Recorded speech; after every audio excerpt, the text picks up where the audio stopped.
Hello, everybody. This is Eli Levy with Cannon Trading, and today I want to show you how I use some of the indicators on the CannonX, our free platform. Before we get started, please pause your screen and read our disclaimer.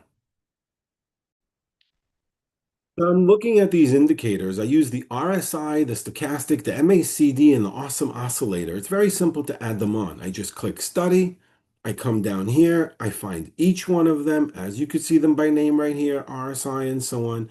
Whenever I get to it, I just click on this button right here and I go New Local Band. It adds it to my bar. And if I want it to all the charts, I click it over there. What else is interesting is, as you can see, I'm looking at a weekly time frame right here. And the S&P hasn't really done much, right, for the past few weeks. This is as you could see, not much. Hitting the 100-day moving average and bouncing off it. But on the RSI, I'm getting a negative divergence. You see this going lower and lower. Same thing with the stochastic, same thing with the MACD. The awesome oscillator still give me red bars one after the other. So this is a way that I get an indication for the long term. Hope you enjoyed this video. I will see you at the next one. If you have any questions, please don't hesitate to reach out to me or anyone at Cannon Trading. Have a great day.